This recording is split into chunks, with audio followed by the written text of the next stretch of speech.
this is Natasha, and I'm here with a story about somebody we haven't heard from for quite a while. Theo, the crime-fighting monkey. When we left him last, he had escaped from the zoo and the clutches of his arch-enemy, Mr. Grabber, who is always up to some no-good criminal tricks. In the early days after Theo escaped from the zoo, he was spotted all over the city.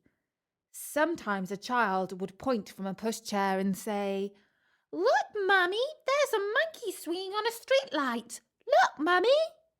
And Mummy would say, Now, dear, I'm on the phone," before adding, "Oh my gosh, that monkey looks quite real." And her friend on the phone would say, "Hey, that sounds like a vigilante monkey." Because that was what the papers called Theo. Less often, because it was more dangerous from the point of view of being caught by the police, Theo would get on his motorbike and weave in and out of the traffic. That would really cause a racket. The drivers would hoot their horns as they saw him whiz past. Eventually, you would hear sirens wailing and the police would give chase. But Theo was too quick and too agile and knew how to escape through the narrow gaps between the cars. You may recall Theo had stolen the bike from Mr. Grabber, the head zookeeper. But that was okay because Mr. Grabber was a criminal. Now that Theo was a free monkey, he could do all sorts of things that he had always wanted to do, like going to the playground and to try out all the swings and climbing frames, or joining in a game of football in the park. Kids were always happy for him to play in goal because he was able to swing, jump, and dive for the ball better than anyone had ever seen. He found that he liked football quite a lot. When there was a big match on at the stadium, Theo would be sitting up somewhere on the roof of the north stand, cheering on the city's home team with cries of, "Ooh!"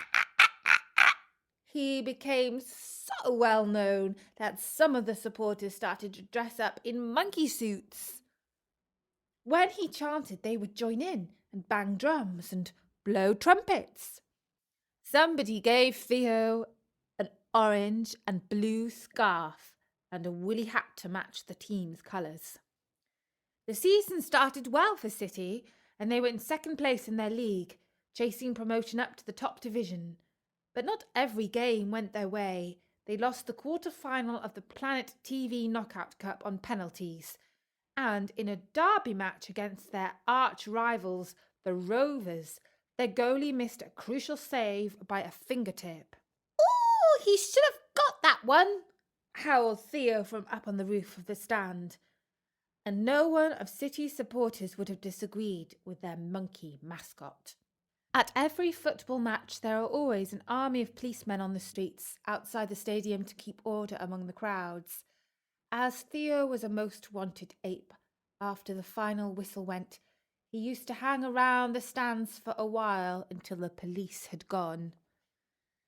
He liked jumping over the now empty seats, and on this occasion he even hopped onto the pitch and swung from the goalposts. "If only I had been in goal, I bet I could have saved that shot," he thought. "And then we would have won 2-1 instead of getting a measly draw." While he was hanging thoughtfully by one arm, an athletic young man in a tracksuit came out of the players' tunnel and started jogging towards him.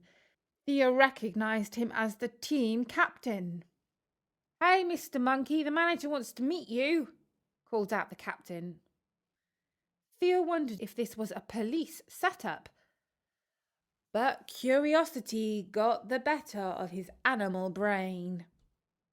When he started to follow, the captain said reassuringly, "No need to worry. We all love you as our monkey mascot. Nobody here is going to turn you over to the cops."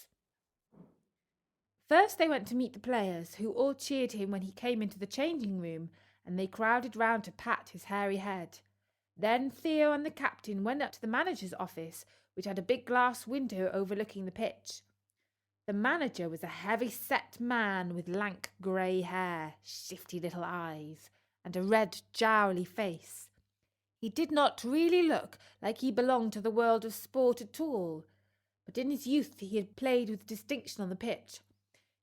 "Ah, Theodore," said the manager as the ape came into his office. He was one of the few people who called the fugitive monkey by his real name these days. "What's your poison? Tea, water, champagne?" Theo pointed to the jug of water. "You understand English, of course?" Theo nodded. He helped himself to a piece of sugary Turkish delight from a box on the table and swivelled to and fro on the chair. The manager waved his hand. "Okay, you can leave us now, Joey." And the captain went out. Now the manager and the monkey were alone together. "Good match, eh? Pity about that last goal." Theo pulled a pained expression, saying, "Ooh, ah, ah," as he relived the excruciating moment when the shot that should have been saved slipped past the goal line. "I'll come straight to the point," said the manager, leaning across the table. "Football is a game of 90 minutes and two sides who go out to give their utmost. Because that's what we owe the fans. At the end of the day, there are only three outcomes. Either you win, you lose, or you draw. There's no secret about winning. You need 11 players out there on the pitch, and to speak frankly, today there are only 10. Theo, who was not used to football manager speak, found this all hard to follow, and he scratched his head. "You don't get what I'm driving at, do you? What I'm saying, in plain monkey talk, is Robbie, our goalie, let that last one in on purpose. There's no other explanation for it." And Theo suddenly understood exactly what he was talking about. He jumped up and down in his seat and made apish sounds to show that he was in full agreement. "Yeah, glad you're seeing what I'm seeing," said the manager. "Now the papers say you're a crime-fighting monkey, a sort of private detective, right? Well, I want to hire you, and I'll pay you in bananas, or whatever food you want, for as long as I'm manager here. All you've got to do is take this here video recorder." He opened up a drawer and pulled out a compact little machine. "And get the evidence. You can do that, right?" As sure as nuts are nuts. This was the job for Theo. There was nothing that he wanted more than to prove that the goalie had deliberately thrown the match. Theo left right away to start work. There was no time to lose, as all the players would soon be leaving. He perched on his motorbike just outside the car park and waited for Robbie, the goalie, in his yellow Porsche. As the slippery-fingered sportsman drove out with a roar of his engine and a screech of his tyres, Theo released the clutch on his bike. He had to keep some distance behind the Porsche so as not to be seen. But fortunately, it was a dark and rainy evening, and visibility was poor. The sleek yellow car revved impatiently at traffic lights and cut arrogantly in front of other vehicles. But Theo had no problem keeping up. In fact, they were heading for a part of town that he knew only too well. It was the region north of the park where the zoo was. Could it really be? Could it really be? Thought Theo. But in truth, he wasn't so surprised when the Porsche pulled up outside the gates of the zoo. After all, most of the big crimes in the city led back to one man, Mr. Grabber, Theo's former keeper.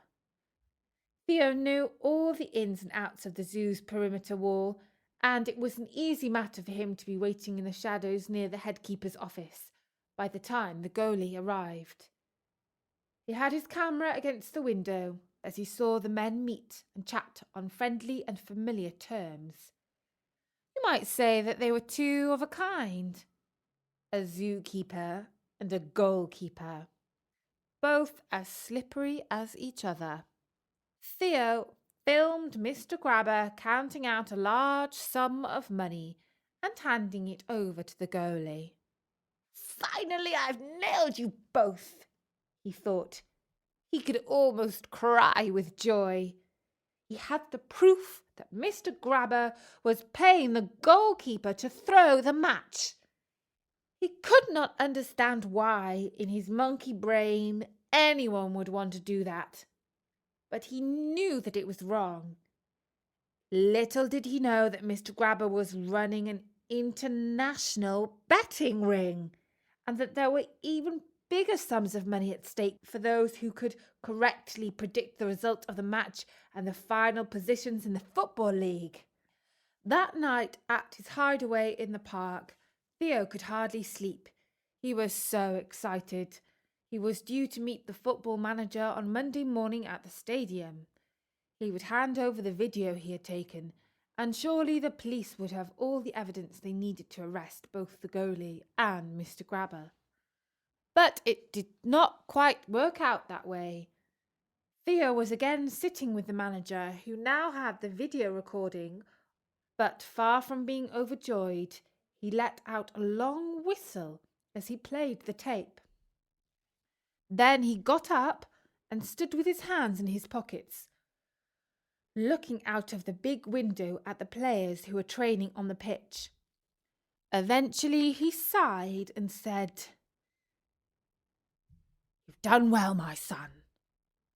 Should I say, my monkey?"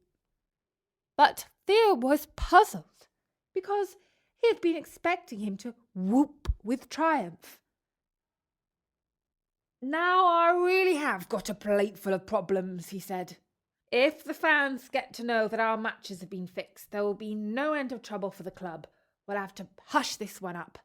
I'd just love to drop Robbie like a stone. But our reserve keeper has strained his back. What shall I do?" "Take that as a rhetorical question, seeing as you're a monkey, of course." "No need to answer."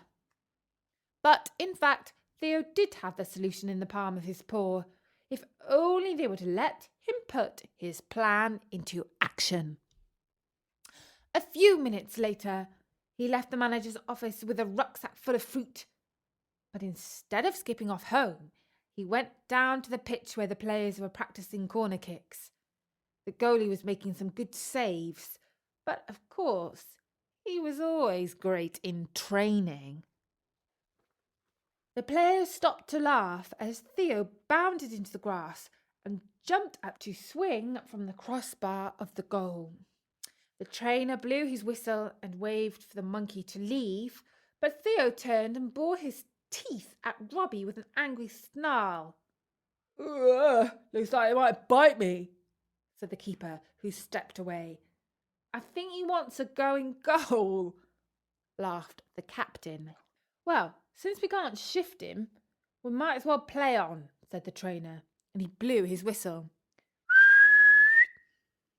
The winger booted the ball in from the corner, and one of the midfielders headed it toward the top corner of the net.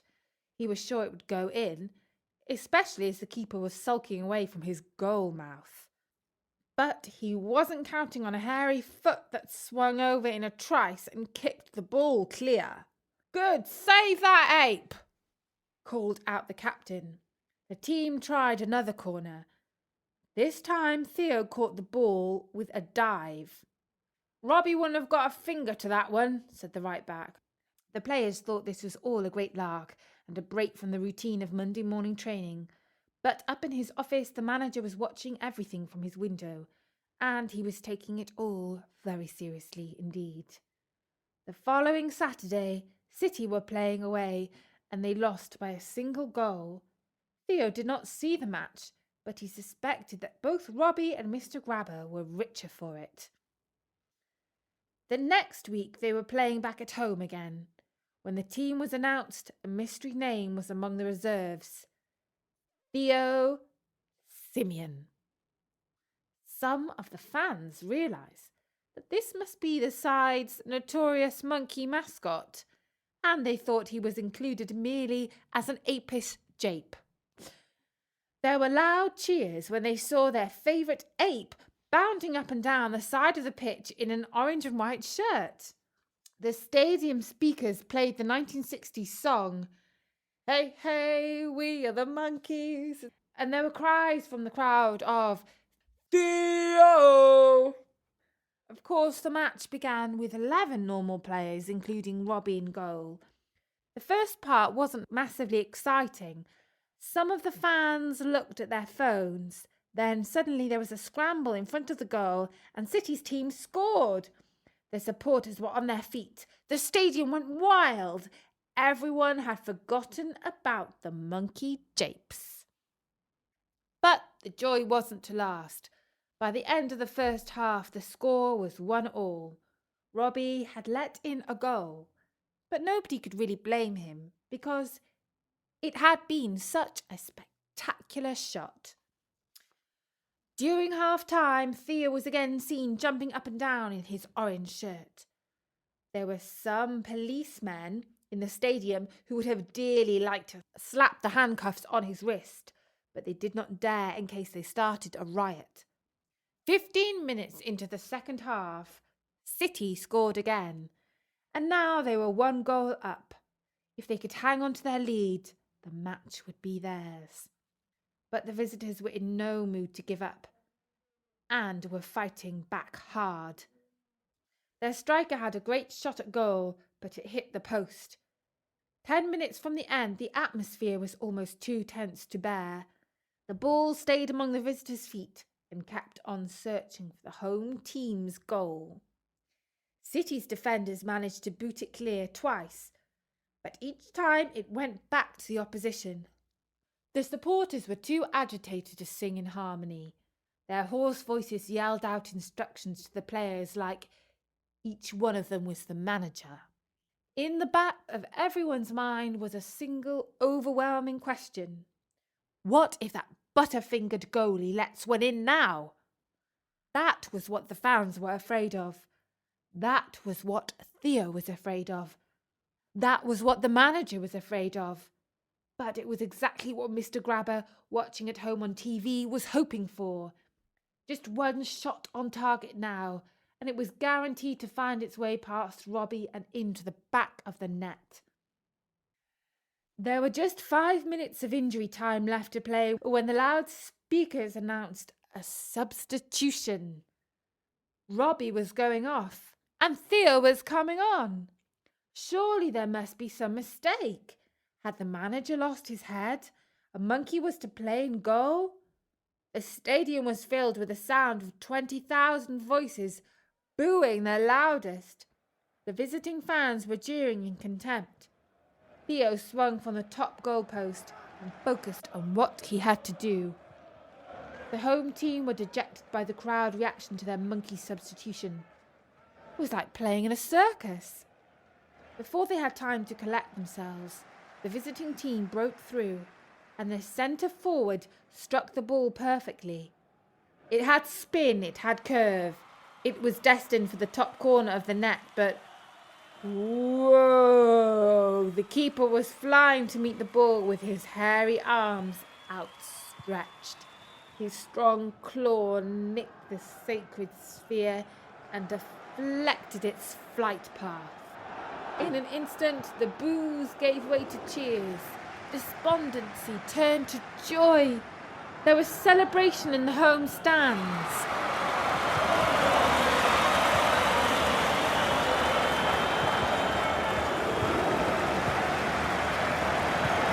The chants of Theo were louder than thunder. The players hugged one another. Even the losing side had to give it up for the monkey who saved the match.